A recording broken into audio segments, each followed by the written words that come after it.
Welcome back, guys, or if you're new to my channel, this is Automotive Anonymous, and I'm currently driving a lifted 2023 Subaru Crosstrek Limited.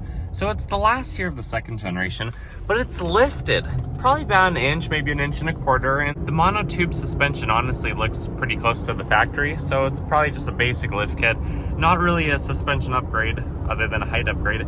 And then the wheels, that's what's drastically different. These look much different than the 225 5518s you would typically find on a limited Crosstrek. These are actually a 215 7515. So the rim or the wheel size dropped 3 inches and the sidewall gained about 28%. And honestly, this is a really cool driving experience. There's a lot that I want to show to you guys, including a 0 to 60. And spoiler alert, this one is surprisingly quick. These tires, they're a little bit thinner than the factory. The wheels potentially weigh quite a bit less than the 18 inches that came from the factory originally, because usually manufacturer stock wheels are pretty heavy. And under the hood, it looks bone stock, but this one is pretty quick. But even at, let's say, a 60 roll, let's see how well this does. I will put it in sport mode. CVT is still building RPM. And, I mean, we have kind of cold weather out. It's only about 30 degrees today. You can see there's still some snow out there, but that's actually pretty quick. That's not bad for a 2.5 liter Crosstrek. One of these came from the factory with 182 horsepower. And although a few people have had theirs tuned to make a little bit more power, usually up to about 10% is the max capacity on a naturally aspirated engine without adding physical power adders. I'm assuming this one is stock, but we have some cold air today, maybe lighter wheels, and it's howling. It's doing a pretty good job. 0 to 60, density altitude's about 2,500 feet, so in addition to the wheels and tires, we're down on power about 8%. And traction is off, sport mode is on, brake grab the CVT, let's go.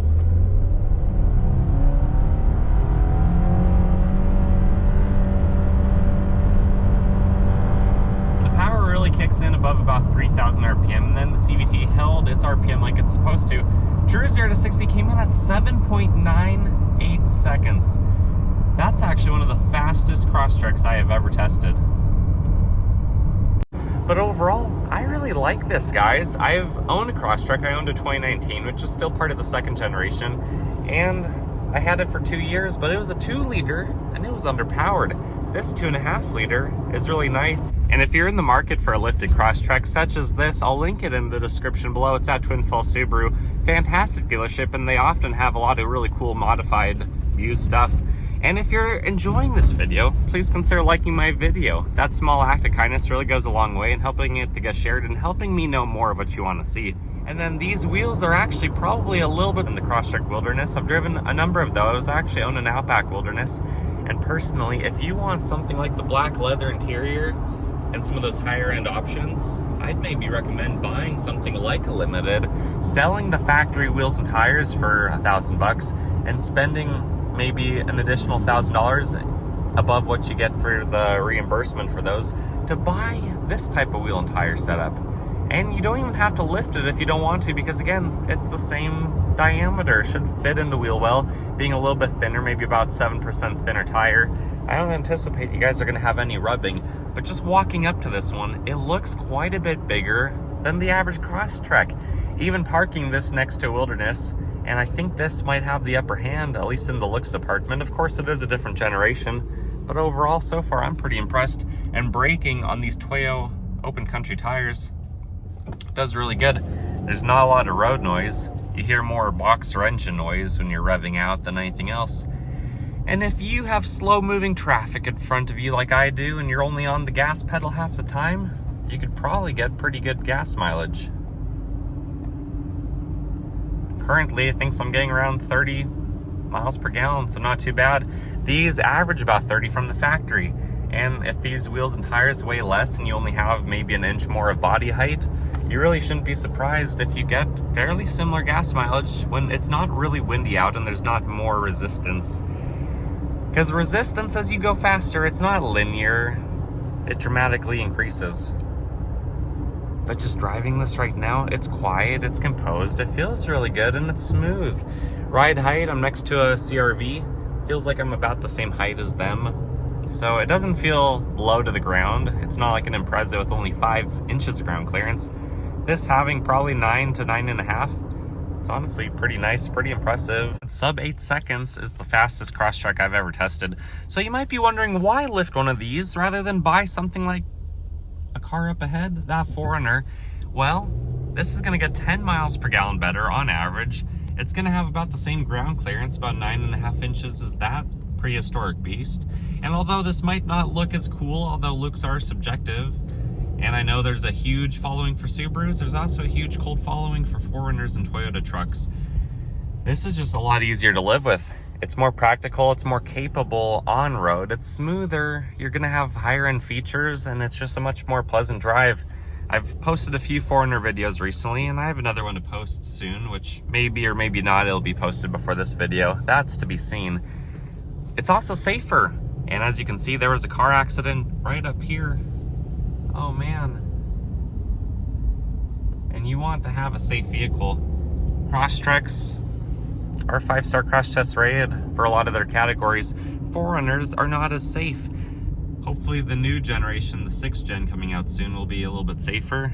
But there's a lot of reasons to buy something like a unibody crossover and to make it your own. Make your own characteristic and personality shine through the exterior, the interior, whatever your niche is, whatever your interests are. And although I don't love that auto start stop feature of the 2nd gen, I do appreciate driving a Crosstrek again that has all the physical knobs and dials and a CD player. I've driven all of the 2024 3rd gen Crosstreks, and honestly I really miss that. I think that's a shame that Subaru went this route, and we no longer have the option in almost every Subaru other than what, like the BRZ and the 2024 Forester, to have physical HVAC controls. Not everything needs to be controlled through a screen. But overall, driving through town, driving through the country, the periphery, and where we're about to go, just minimal off-roading, this doesn't feel any different than a normal Crosstrek, or especially a Crosstrek Wilderness. I honestly really like the side profile. I like the cookie cutter type of wheels that this has, the tall, narrow. And it's just a joy to drive. It's simple, knowing that you have pretty good capability and 30 miles per gallon. Even though the gas tank is only 16.6 gallons, you can still probably road trip 450 miles if you're super conservative with this. But not deciding to go crazy, big, heavy off-road wheels and tires. Whoever the previous owner of this was, if you ever watched this video, good job. That's how it should be done. You know, gaining 12 pounds or more of rotational mass to your wheels, adding 1.5 inches and basically rubbing on turn, that's gonna ruin the experience. It's gonna make this less pleasant to drive. And reasons like that are, you know, a common reason why someone might trade in their vehicle after they modify it untastefully. But this one is really well done, and it drives well. Turn in is great, giving you a little bit of power, going about 30 around that corner. Really not too bad. After a little bit more time behind the wheel, and having these Toyo all-terrain tires that are Snowflake Mountain Peak rated, and much more aggressive than the factory all-seasons that you would get on a limited Crosstrek, this is really fun. So whether you're going down to the river to do some fishing, some camping, maybe getting to the trailhead, whatever you want to do, if you want to try some off-roading, you can do that too. But it's really confidence inspiring, not only to have Subaru's symmetrical drive system, but also to have a competent set of tires. They're going to cost you a little bit more than a factory replacement each time you do go that route. And the more rare or selective of size you go with, the more expense there's going to be for that purpose too. Because everything in life that's a specialty is usually going to cost you a little bit more. But just driving down a washed out dirt road, this is really comfortable. I don't really feel like I have to avoid the ruts because I know these tires with over 6 inches of sidewall, about 1.25 inches more than the factory tires, they're gonna protect you, they're gonna cover you. You still have to be careful around sidewalks if you're mall crawling with your lifted Crosstrek. But in general, even just going about 30 down this dirt road, feels good. It feels stable. I really, you know, if I'm moving the wheel, if I'm avoiding stuff, it's more just for fun to see how it does shifting on the dirt. See, even when we hit some ruts, really not a big deal. Nothing that's gonna slow down this Crosstrek. It is, of course, unfortunate you don't have a full-size spare from the factory, but where this is the full-size regular tire, 27.7 inches, something like that, you can easily hop onto those in the back if you want, as long as it's not a 2nd gen hybrid model. So that's another really nice thing. You of course can get a swing out tire for the, you know, the hatch if you want, but I don't think you need to bother with that expense unless that's just how you want to build your off-road Crosstrek. And, you know, a slight lift, a suspension swap, bigger wheels and tires, or these type of wheels and tires, that's really a very mild build. You know, that could easily be all done in a couple hours if you know what you're doing or you have a shop that you're paying to do it. So you should have factory reliability for the most part, assuming that the parts you get aren't faulty. But overall, guys, I'm having a really good time driving this lifted Crosstrek. I've driven slightly modified Crosstreks before, but I can't remember exactly what tire specs they've had. But I'm really digging this one, I think. Let alone, you know, all the Crosstreks and their black and silver wheel colors, they all look so similar. They blend together. Thankfully, Subaru does have some really cool colors, especially for the new ones like crimson and sun-blazed orange and things like that.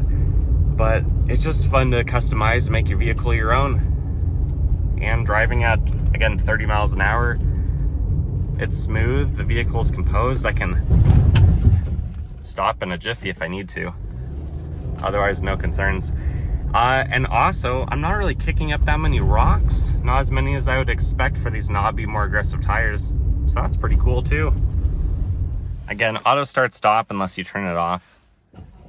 It's kind of an annoying feature, but it is what it is. And we're gonna do just a little bit of a U-turn right here. There are a little bit more rocks and things like that. But yeah, this does really well. Not bad at all. And you probably have a slightly better approach and departure angle because of the lift, but really it's not gonna be much more than the 20-something degrees you get from the factory. But anyways, guys, I have no reservation in recommending you do a lift as long as it's installed professionally. And, you know, it's a quality lift that at least replaces the quality of the factory parts. And if you guys like this video, please consider liking this video, subscribe if you haven't already, and comment your thoughts and opinions below whether this was yours, you have one, or you're planning to lift one, or do aftermarket wheels and tires at some point. Share the name and the spec of what you're going for, and your thoughts below. But until next time, take care, guys. See ya.